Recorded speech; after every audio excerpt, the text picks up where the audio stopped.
Bienvenue à tous et merci de nous regarder. Merci de regarder ce magazine de la rédaction Invité. Notre invité d'aujourd'hui s'appelle Franklin Tchamala. Il fut vice-ministre du Plan sous le gouvernement Matata. Alors nous allons faire le point après la sortie médiatique du gouverneur de la ville de Kinshasa, André Kimbuta sur Top Congo, qui a déclaré que sa gestion à la tête de cette province, la province de Kinshasa, elle était un tout petit peu calamiteuse parce que les premiers ministres ne lui ont pas permis de bien travailler. Il a cité notamment Matata Ponyo, surtout Matata Ponyo, parce que le budget d'investissement ne lui était pas donné. Alors, nous allons poser la question à Franklin Tchamala qui a travaillé avec Matata Ponyo, parce que Matata Ponyo, le gouverneur, le premier ministre honoraire, nous avons tenté de le joindre, mais sans succès. Et puis nous sommes tombés sur vous. Alors, bienvenue à vous et merci d'avoir accepté notre invitation. Merci beaucoup, mon frère Floride. Nous sommes toujours disponibles pour la République. Alors, première question d'abord avec vous, monsieur Franklin Tchamala.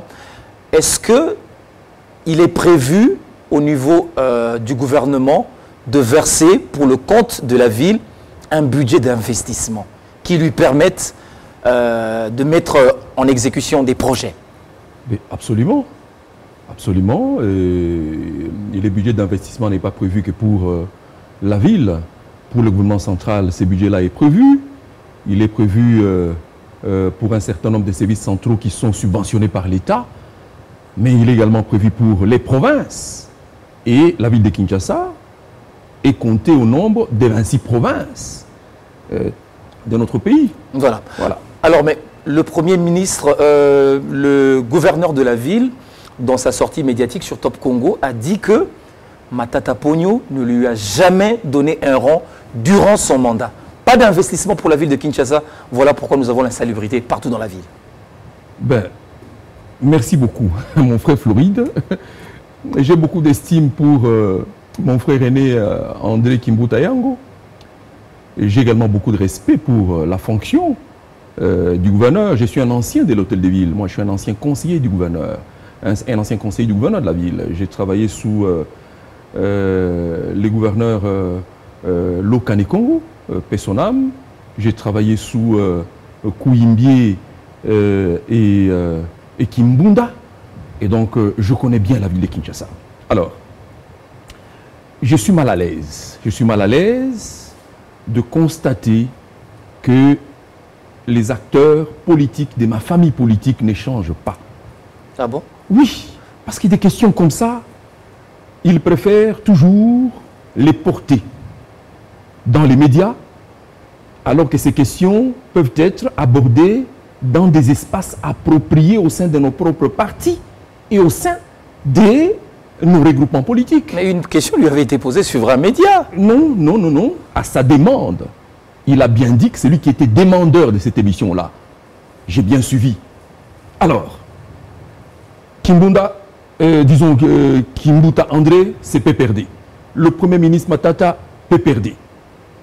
Est-ce qu'il y a des raisons pour que des questions touchant à la gouvernance comme ça soient débattues et comme ça Non, je pense qu'il y a une autre raison derrière ça.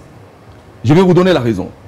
Ce sont des bonnes guerres. Et j'y reviendrai aussi souvent que le Premier ministre, en fait, que le gouverneur, Kimbuta va en parler. Il a promis une grande émission. Ah, j'y reviendrai aussi après lui. Je promets. Je vais en tout cas me délier de mon devoir de réserve pour répliquer chaque fois qu'il sera à côté de la plaque.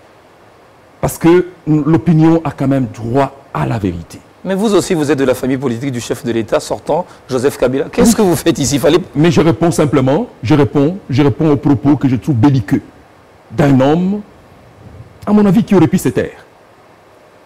Parce que vous savez, le Congolais connaît qui nous sommes. Le Congolais connaît l'héritage de Kimbuta. Le Congolais connaît l'héritage de Matata Ponyo Mapon. Le Congolais connaît l'héritage de Mzé, de Mobutu, de Kasavubu, de Joseph Kabila. Vous comprenez? À chacun son héritage. À Matata Ponyo, on dit que c'est l'homme de la macroéconomie, l'homme de la stabilité économique. À Kimbuta, je ne sais pas. Je ne sais pas. Au chef de l'État, Kabila, on dit que c'est l'homme de la modernité. L'homme de la modernité, y compris dans la démocratie. L'Emzé, on vous dit que c'est lui qui est le patron du serment « Je ne trahirai jamais le Congo ». À chacun son héritage. Mais alors, à Kimbuta, mon frère aîné, je ne sais pas quel héritage, l'opinion lui colle. Vous me regardez en face, l'opinion connaît quel est l'héritage de Kimbuta 12 ans après son passage à la tête de ville. Pas d'héritage selon vous parce qu'il y avait des bâtons dans le roue? Non, pas du tout. Pas du tout. Kimbuta nous dit qu'il a passé 12 ans à la tête de la ville de Kinshasa. Matata n'y a fait que 4 ans et demi. Mais assez paradoxalement, il attribue son échec à Matata. J'ai ouï dire que le gouverneur Kimbuta était un mathématicien. La logique mathématique, elle est où dans ces choses? Elle est où c'est? Elle est où c'est? Il y a 2 ans, passé depuis que le gouvernement Matata est sorti déjà. Le gouverneur Kimbuta peut-il nous dire combien d'argent les gouvernements qui ont succédé à Matata lui ont donné? Et qu'en a-t-il fait? Adolphe Mouzito-Topé ne donnait pas non plus. Mais je continue, Okay. Je continue.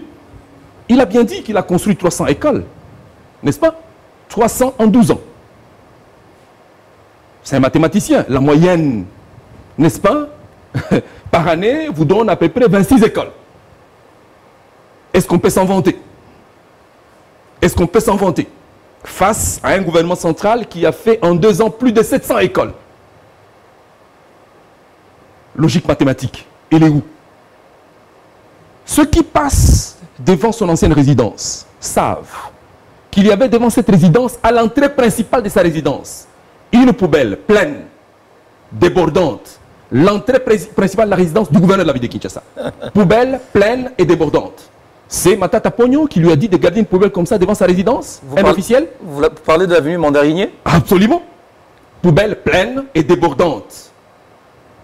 Le député honoraire, Zachary Bababa, s'en a parlé plusieurs fois et il n'était pas écouté. C'est encore Matata qui lui a dit de garder ça devant sa parcelle? Chers amis, nous parlons de quoi? Nous voulons parler de quoi et de quoi exactement? Pourquoi est-ce qu'on choisit toujours des moments comme ça pour s'attaquer à la même personne? C'est par solidarité que je suis venu vous dire que tant que, j'ai dit par solidarité gouvernementale au Premier ministre Matata, que je suis venu affirmer haut et fort ici que j'attends l'émission qu'il a promise sur Top Congo, j'y répliquerai avec des éléments probants. Ce n'est pas sérieux, notre peuple a droit à la vérité. On a régné pendant 12 ans. Le bilan est connu. Il y a des choses qui ont été faites.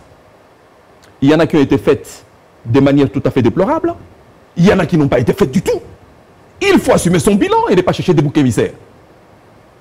Il ne faut pas chercher des boucs émissaires. Mais monsieur Franklin, c'est tout, c'est clair. Alors, pourquoi on ne lui donnait pas cet argent? Moi, je suis un financier. Je voudrais parler ici avec des budgets annuels de la ville de Kinshasa. C'est vrai, vous le savez, que déjà, au niveau central, l'espace budgétaire est très étroit. Après avoir couvert la rémunération, après avoir dégagé les frais de fonctionnement institutionnels, après avoir dégagé tout ce qui est dû au service de sécurité, il reste toujours trop peu de ressources destinées à couvrir les besoins du pays en investissement. Trop peu. Et c'est pour ça que le budget d'investissement est généralement couvert par des capitaux venus des partenaires, c'est-à-dire des capitaux extérieurs. C'est généralement des appuis budgétaires venus des partenaires qui prennent en charge généralement les investissements. Et ceci donc, quand vous regardez, dans tout le budget, il y a toujours, comme ça, des fractions qui sont dégagées pour des provinces. Mais de là, de manière tout à fait cynique à dire, on ne m'a pas donné, on a donné à telle province beaucoup plus que la mienne, mais la stigmatisation là, pourquoi nous l'amenons dans les affaires de l'État? Nous ne sommes pas déjà sortis des conflits qui veulent opposer les Balouba au Bandundu. Ici, Kimbuta avait ajouté encore un autre conflit entre les Maniema et les Kinshasa. Où est-ce qu'on veut amener les pays? En réalité, pendant tout le mandat de Matata, ce sont les mêmes qui s'en sont pris à Matata. Et ils pensaient mieux faire, parce qu'ils pensaient pouvoir neutraliser Matata. Ils ignoraient qu'en même temps, ils tordaient les coups au régime. Nous avons perdu la primature, parce qu'absolument il fallait perdre, parce que pour eux, la primature, il fallait la donner même à l'opposition, pourvu que Matata parte. Ils appartiennent, je pense que les gouverneurs Kimbuta appartiennent au groupe qui est connu sous le nom de tout sauf Matata. Vous comprenez? Il fallait bien qu'il quitte, même si cette primature allait revenir à l'opposition. On l'a perdu, maintenant on a perdu la présidence, mais ils n'ont rien compris, ils continuent. Mais sa bagarre là, il arrive contre qui et pourquoi? Au lieu de nous préparer à aller à la reconquête du pouvoir, les gens s'amusent à venir avec des querelles inutiles ici. Je dis, il a promis son émission sur Top Congo. Je l'attendrai de pied ferme. Il fera sa déclaration. Je donnerai ma réplique. J'ai résolu de me délier dès mon devoir de réserve comme ancien ministre pour répliquer à cet homme et pour lui apprendre effectivement que notre opinion a droit à la vérité. Donc, en conclusion à cette émission, donc, si le bilan dans la ville de Kinshasa est catastrophique, Matata n'y a rien à voir. Mais il n'a rien à voir là-dessus. Je vous ai dit, c'est 12 ans pour Kimbuta. Matata, c'est 4 ans et demi à la primature. L'insalubrité non plus, c'est pas dans le dos de Matata Pogno. Je dis, mais tout le monde s'accorde à reconnaître que sous les mandats de Matata, il n'y avait pas autant d'ordures dans la ville. Les gouverneurs Kimbuta nous dit avoir construit les écoles parce que c'était ça la priorité. Pour lui, investir dans l'homme, ça se résume à construire les écoles. Mais les écoles servent à quoi? Lorsqu'après que vous les avez construites, vous allez encore mettre à proximité de ces écoles des décharges publiques pour recevoir les ordures. Allez chez moi à Kintambo, à côté d'une grande école Saint-Georges.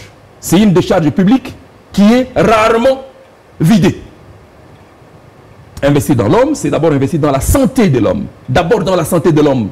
Parce que c'est un corps sain qui peut recevoir une éducation saine. C'est investir dans son alimentation et ensuite dans son éducation. Lorsque vous avez investi dans cet homme-là, il peut générer ce qu'on appelle les dividendes démographiques. Mais résumer l'investissement dans l'homme, dans la construction simplement des écoles, encore qu'il faille démontrer où ces écoles ont été construites, je dis, le gouverneur Kimbuta... Vous n'y croyez pas, il en a construit 300. Non, je dis, il a beau parler, j'attends, je dis, il a promis d'y revenir, comme il a décidé de porter ce débat. Dans les médias, nous allons le suivre. Nous répliquerons aussi souvent qu'il parlera. Et surtout qu'il a décidé de s'attaquer simplement au gouvernement Matata. Par solidarité à mon chef, je répondrai aussi souvent qu'il parlera. Non, mais il a parlé également d'Adolphe Muzito, mais surtout il a... Mais justement, il a insisté. Il dit Adolphe Muzito, il dit non, surtout cet homme-là, Matata. Quel cynisme! Quel cynisme! Pour lui, Matata est à pendre. Non, je dis, j'ai pris ma liberté pour venir répondre au gouverneur Kimbuta, qui appartient à ma famille politique, le FCC. Je dis, des débats comme ça, il y a des espaces où nous pouvons les entreprendre dans nos familles politiques, dans nos partis politiques. C'est indécent de les porter dans les médias. Mais comme il l'a fait, comme il a pris l'initiative d'y aller, nous le suivrons. Merci beaucoup à vous, Franklin Tchamala, d'avoir répondu à nos questions. Nous avons fait le point sur cette sortie médiatique du gouverneur de la ville, André Kimbuta, sur Top Congo, qui accusait le Premier ministre Matata Muzito de n'avoir pas donné assez de budget d'investissement pour lui, pour construire la ville. Et voilà que le résultat était catastrophique. Merci d'avoir répondu à nos questions. Merci beaucoup, mon frère Florida. Merci à vous également d'avoir suivi cette émission. Invité, portez-vous bien. À très bientôt et avec le même plaisir.